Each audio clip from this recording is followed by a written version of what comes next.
ನಮಸ್ತೆ, ಹ್ಯಾಪಿ ಲೈಫ್ಗೆ ಸ್ವಾಗತ. ನಾನು ಶುಭಶ್ರೀ ಶಿವಕುಮಾರ್. ವಿಡಿಯೋ ಎಂತ ಉಲ್ಟಾಗಿದೆ ಅಂತ ಅಂದುಕೊಂಡ್ರಾ? ಇವತ್ತಿನ ವಿಡಿಯೋದಲ್ಲಿ ನಾನು ನಿಮಗೊಂದು ಉಲ್ಟಾ ಪಲ್ಟಾ ಮನೆ ತೋರಿಸ್ಲಿಕ್ಕಿದ್ದೇನೆ.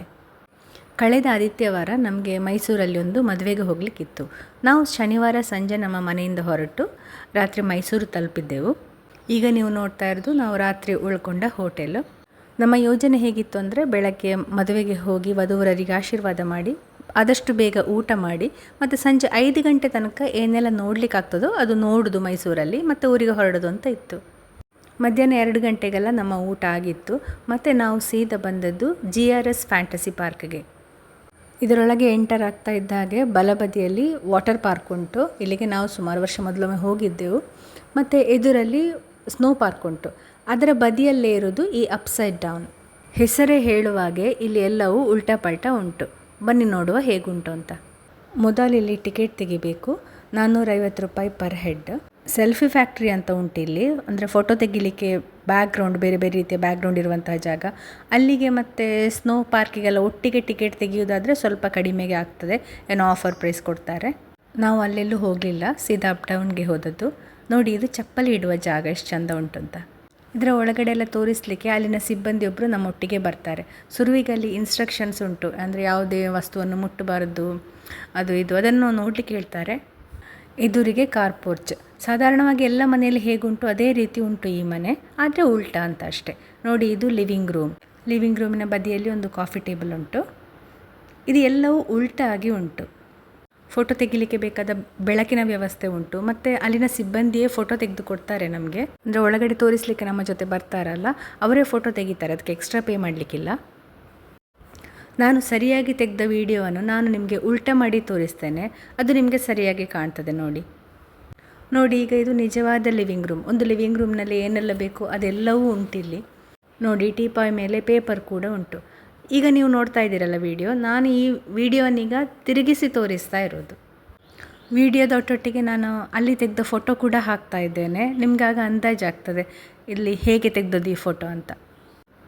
ಲಿವಿಂಗ್ ರೂಮಿನ ಒಂದು ಬದಿಯಲ್ಲಿ ಮಾಳಿಗೆಗೆ ಹೋಗಲಿಕ್ಕೆ ಸ್ಟೆಪ್ಸ್ ಇದ್ದರೆ, ಇನ್ನೊಂದು ಬದಿಯಲ್ಲಿ ಡೈನಿಂಗ್ ಟೇಬಲ್ ಉಂಟು. ಸ್ಟೆಪ್ಸಿನ ಹತ್ರ ಚಪ್ಪಲಿ ಸ್ಟ್ಯಾಂಡ್ ಕೂಡ ಉಂಟು ನೋಡಿ. ಇಲ್ಲಿ ಬಂದು ಯಾವ ರೀತಿಯಲ್ಲಿ ಫೋಟೋ ತೆಗಿಬೇಕು ಅಂತ ಒಂದು ಪೋಸನ್ನು ನಾವು ಅಂದಾಜು ಮಾಡಿಕೊಂಡು ಬರಬೇಕು ಅಂತ ಅನ್ನಿಸಿತ್ತು ನನಗೆ. ಇಲ್ಲಿ ನೋಡಿ, ಇದು ಪೋಲ್ ಡ್ಯಾನ್ಸ್ ಮಾಡುವ ಏರಿಯಾ. ಮುಂದೆ ನಾವು ಹೊಸ್ತಿಲು ದಾಟಿ ಬಾಗಿಲಿನ ಫ್ರೇಮ್ ದಾಟಿ ನಾವು ಅಡಿಗೆ ಕೋಣೆಗೆ ಹೋಗುವ. ನೋಡಿ ಎಷ್ಟು ಪರ್ಫೆಕ್ಟಾಗಿ ಅಡಿಗೆ ಕೋಣೆಯನ್ನು ಸೆಟ್ ಮಾಡಿದ್ದಾರೆ ಅಂತ. ಈ ವಿಡಿಯೋವನ್ನು ಉಲ್ಟಾ ಮಾಡಿ ತೋರಿಸ್ತೇನೆ ನೋಡಿ. ಫ್ರಿಜ್ಜಿನ ಬಾಗಿಲು ತೆಗೆದುಂಟು, ಅದರೊಳಗಿರುವ ವಸ್ತು ಕೂಡ ಹಾಗೆ ಅಷ್ಟು ಚೆಂದಕ್ಕೆ ನೀಟಾಗಿ ಸೆಟ್ ಮಾಡಿದ್ದಾರೆ ನೋಡಿ. ಇದು ಉಲ್ಟಾ ನೋಡುವಾಗ ಸರಿಯಾದ ಒಂದು ಅಡಿಗೆ ಕೋಣೆಗೆ ಕಾಣ್ತದೆ ನಿಮಗೆ.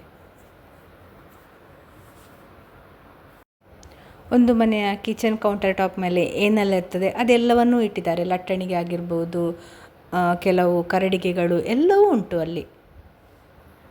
ತುಂಬ ನ್ಯಾಚುರಲ್ ಆಗಿ ಕಾಣುವ ಹಾಗೆ ಇಟ್ಟಿದ್ದಾರೆ ನೋಡಿ. ಡಸ್ಟ್ಬಿನ್ ಕೂಡ ಉಂಟು ಬದಿಯಲ್ಲಿ. ಮುಂದೆ ಇರುವುದು ಒಂದು ಸ್ಟಡಿ ರೂಮ್.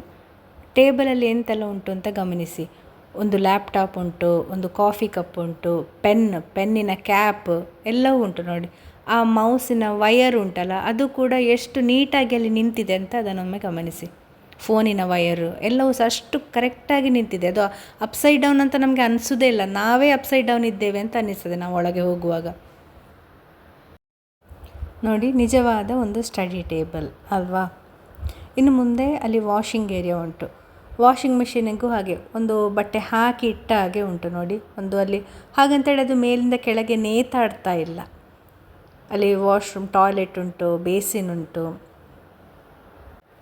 ಒಂದು ಸಣ್ಣ ಸಣ್ಣ ವಿಷಯಕ್ಕೂ ಗಮನ ಕೊಟ್ಟು ಚೆಂದಕ್ಕೆ ಮಾಡಿದ್ದಾರೆ ಅಂತ ಅನ್ನಿಸಿತು ನನಗೆ. ಇದು ನೋಡಿ ಬೆಡ್ರೂಮು.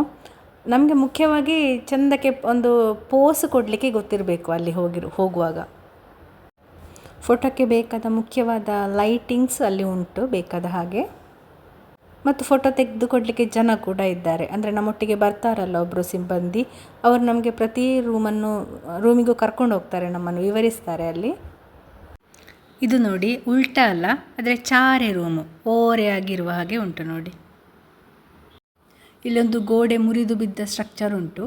ನಾವು ಪಂಚ್ ಮಾಡಿದ ಹಾಗೆ ಆ್ಯಕ್ಟ್ ಮಾಡಿದರೆ ಅಂದರೆ ನಮ್ಮ ಪಂಚಿಗೆದ್ದು ಮುರಿದು ಬಿದ್ದ ಹಾಗೆ ಒಂದು ಫೋಟೋ ತೆಗಿಬೋದು ಇಲ್ಲಿ.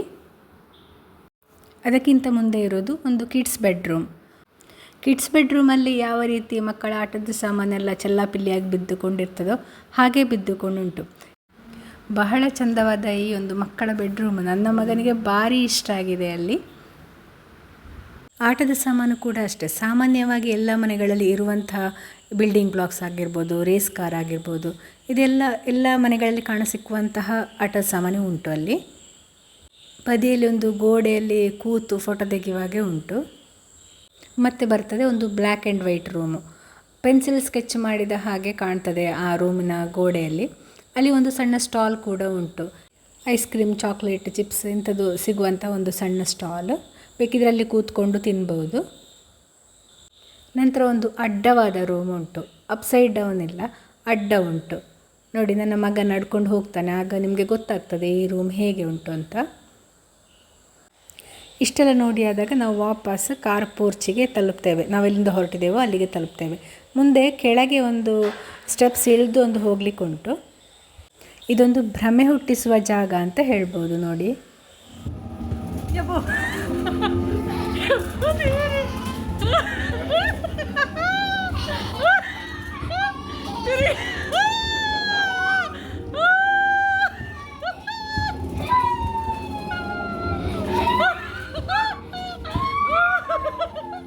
ನಾವು ನಿತ್ತ ಟ್ರೈನ್ನಲ್ಲಿ ಕೂತ್ಕೊಂಡು ಹೊರಗೆ ಕಿಟಕಿಯಲ್ಲಿ ಹೋಗುವ ಟ್ರೈನನ್ನು ನೋಡಿದಾಗ ನಾವೇ ಹೋಗ್ತಾ ಇದ್ದೇವೆ ಅಂತ ಒಂದು ಭ್ರಮೆ ಬರ್ತದೆ ಅಲ್ವಾ?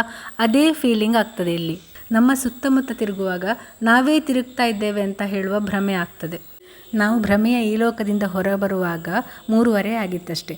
ನಮಗೆ 5 ಗಂಟೆ ತನಕ ಸಮಯ ಇತ್ತು ಮೈಸೂರಿನಲ್ಲಿ. ಹಾಗೆ ನಾವು ಲೋಕರಂಜನ್ ಅಕ್ವೇರಿಯಂ ನೋಡಲಿಕ್ಕೆ ಹೋದೆವು. ಇದೊಂದು ವಿಶಾಲವಾದ ಮತ್ಸ್ಯಲೋಕ. ಮೊದಲು ಒಳಗೆ ಹೋಗುವಾಗ ಇದೊಂದು ಸಾಮಾನ್ಯ ಅಕ್ವೇರಿಯಂ ಅಂತ ಅನಿಸಿದ್ರು ಮುಂದೆ ಮುಂದೆ ಹೋದಾಗೆ ಇದು ಅಸಾಮಾನ್ಯ ಅಂತ ಗೊತ್ತಾಗಲಿಕ್ಕೆ ಶುರುವಾಗ್ತದೆ. ನಾವು ಯಾವುದೋ ಒಂದು ಪಾತಾಳ ಲೋಕಕ್ಕೆ ಬಂದಿದ್ದೇವೆ ಅಂತ ಹೇಳುವ ಅನುಭವ. ಸಾಮಾನ್ಯವಾಗಿ ಅಕ್ವೇರಿಯಂನಲ್ಲಿ ಇರುವಂತಹ ಮೀನುಗಳಲ್ಲ, ಇಲ್ಲಿ ಬೇರೆ ಬೇರೆ ಥರದ ಮೀನುಗಳುಂಟು. ಬಣ್ಣ ಬಣ್ಣದ ಮೀನು, ಹಾವಿನಂಥ ಮೀನು, ಆಮೆಯಂಥ ಮೀನು, ಮತ್ತು ಕೊನೆಗೆ ಹತ್ತಿಯಂಥ ಮೀನು ಕೂಡ ಕಾಣಲಿಕ್ಕೆ ಸಿಕ್ಕಿತು. ಈ Lokaranjan under water aqua zoo ಉಂಟಲ್ಲ, ಭಾರತದ longest under water tunnel aquarium ಅಂತ ಹೆಸರು ಪಡೆದಿದೆ. ಇಲ್ಲಿ ಸಮುದ್ರದ ನೀರಿನಲ್ಲಿ ವಾಸಿಸುವ ಪ್ರಾಣಿಗಳು ಉಂಟು ಮತ್ತು ನದಿ ನೀರಿನಲ್ಲಿ ವಾಸಿಸುವ ಪ್ರಾಣಿಗಳು ಉಂಟು. ಅಂದರೆ ಉಪ್ಪು ನೀರಿನಲ್ಲಿ ಮತ್ತು ಸಿಹಿ ನೀರಿನಲ್ಲಿ ಎರಡೂ ಕಡೆ ವಾಸಿಸುವ ಪ್ರಾಣಿಗಳು ಇಲ್ಲಿ ಉಂಟು. ಮತ್ತು ಮೀನುಗಳಿಗೆ ಆಹಾರ ಕೊಡಲಿಕ್ಕೆ ವ್ಯವಸ್ಥೆ ಉಂಟು. ನಾವು ನಮ್ಮ ಕೈಯಾರೆ ಕೊಡ್ಬೋದು, ಅದಕ್ಕೆ ಪ್ರತ್ಯೇಕವಾಗಿ ಪೇ ಮಾಡಲಿಕ್ಕುಂಟು. ಮತ್ತು ಪ್ರತಿ ಮೀನಿನ ಬಾಕ್ಸ್ ಉಂಟಲ್ಲ, ಅದರಲ್ಲಿ ಅದು ಯಾವ ವೆರೈಟಿಯ ಮೀನು, ಅದರ ಸೈಂಟಿಫಿಕ್ ನೇಮ್ ಅದೆಲ್ಲ ಬರ್ಕೊಂಡುಂಟು ಅಲ್ಲಿ. ಇದರೊಳಗೆ ಹೋಗಲಿಕ್ಕೆ ದೊಡ್ಡವರಿಗೆ 300 ರೂಪಾಯಿ ಪರ್ ಹೆಡ್, ಮಕ್ಕಳಿಗೆ 250 ರೂಪಾಯಿ ಪರ್ ಹೆಡ್ ಕೊಡಬೇಕು. ಇದು ಮೈಸೂರು ಝೂವಿನ ಹತ್ತಿರವೇ ಇರೋದು. ಹಾಗೆ ಹೊರಗೆ ಆ ರೋಡೆಲ್ಲ ತುಂಬ ರಶ್ ಇರ್ತದೆ. ಒಮ್ಮೆ ಒಳಗೆ ಬಂದು ಟಿಕೆಟ್ ತೆಗೆದಾದ ಮೇಲೆ 1 ಗಂಟೆ ಸಮಯ ಬೇಕು ಇಡೀ ಅಕ್ವೇರಿಯಂ ನೋಡಲಿಕ್ಕೆ. ಇಲ್ಲಿನ ಮೀನುಗಳು ಎಷ್ಟು ಆಕರ್ಷಕವಾಗಿ ಉಂಟು, ಅದನ್ನು ಹಾಕಿಟ್ಟ ಟ್ಯಾಂಕ್ ಕೂಡ ಅಷ್ಟೇ ಆಕರ್ಷಕವಾಗಿ ಉಂಟು. ಅದನ್ನು ಇಟ್ಟ ರೀತಿ ಅದೆಲ್ಲವೂ ತುಂಬ ಚಂದ ಉಂಟು. ನೋಡಿ, ನೀವೀಗ ನೋಡ್ತಾ ಇದ್ದೀರಲ್ಲ ಮೀನು, ಅದರ ತಲೆಯಲ್ಲಿ ಬಾಲೆಯಲ್ಲಿ ಎಂತ ಗೊತ್ತಾಗುವುದಿಲ್ಲ, ಒಂದು ವಿಚಿತ್ರ ರೀತಿಯ ಮೀನು, ತುಂಬ ಚಂದ ಉಂಟಿದು. ಇದನ್ನು ನೋಡ್ತಾ ಇದ್ದರೆ ನಾವೇನು ಪಾತಾಳ ಲೋಕಕ್ಕೆ ಬಂದಿದ್ದೇವಾ ಅಂತ ಅನ್ನಿಸ್ತದೆ. ಈ ಏರಿಯಾದಲ್ಲಿ ಉಂಟಲ್ಲ ಸುತ್ತ ಕನ್ನಡಿ ಇಟ್ಟಿದ್ದಾರೆ, ಹಾಗೆ ಸುಮಾರು ಇಂಥ ಫಿಶ್ ಟ್ಯಾಂಕ್ಗಳು ಉಂಟಂತ ಅನ್ನಿಸ್ತದೆ. ಇಲ್ಲಿ ಒಂದೊಂದು ಭಾಗದಲ್ಲಿ ಒಂದೊಂದು ರೀತಿಯಲ್ಲಿ ಟ್ಯಾಂಕ್ ಇಟ್ಟಿದ್ದಾರೆ, ಟ್ಯಾಂಕನ್ನು ಜೋಡಿಸಿಟ್ಟಿದ್ದಾರೆ. ಇಲ್ಲಿ ನೀವೀಗ ನೋಡ್ತಾ ಇದ್ದೀರಲ್ವ, ಈ ಥರದ ಮೀನು ನಾನು ಇಷ್ಟರವರೆಗೆ ಎಲ್ಲಿಯೂ ಕಂಡಿರಲಿಲ್ಲ. ನೋಡಿ ಎಷ್ಟು ಚಂದ ಉಂಟಿದು. ಇದರಲ್ಲಿ ಒಂದು ನೇರಳೆ ಬಣ್ಣದ್ದಿತ್ತು, ಅದನ್ನು ನನಗೆ ವೀಡಿಯೋದಲ್ಲಿ ತೆಗಿಲಿಕ್ಕೆ ಆಗಲಿಲ್ಲ. ಮತ್ತು ನನ್ನ ಮೊಬೈಲಲ್ಲಿ ಅಷ್ಟೊಂದು ಸರಿಯಾಗಿ ಕ್ಯಾಪ್ಚರ್ ಆಗ್ತಾ ಇರಲಿಲ್ಲ. ಇಲ್ಲಿ ಹೀಗೆ ಅಲ್ಲಲ್ಲಿ ಕೃತಕವಾದ ನೀರಿನ ಝರಿ ಕೊಟ್ಟಿದ್ದಾರೆ. ಆ ನೀರು ಹರಿಯುವ ಶಬ್ದ ಉಂಟಲ್ಲ, ಅದರಲ್ಲಿ ಪ್ರತಿಧ್ವನಿಸಿ ಅಲ್ಲಿ ಒಂಥರ ಚಂದದ ಒಂದು ವಾತಾವರಣ ಸೃಷ್ಟಿ ಮಾಡ್ತದೆ.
ಒಂದು ಲಾಂಗ್ ಡ್ರೈವ್ ಮತ್ತು ಮದುವೆ ಮನೆಯಲ್ಲಿ ಆತ್ಮೀಯರೊಂದಿಗೆ ಸಂಭ್ರಮದಿಂದ ಸಮಯ ಕಳೆದದ್ದು ಮತ್ತು 2 ವಿಶೇಷವಾದ ಜಾಗಕ್ಕೆ ಭೇಟಿ ನೀಡಿದ್ದು, ಇದೆಲ್ಲ ಸೇರಿ ಕಳೆದ ವಾರಾಂತ್ಯ ನಮ್ಮದು ತುಂಬ ಚಂದವಾಗಿ ಕಳೆಯಿತು.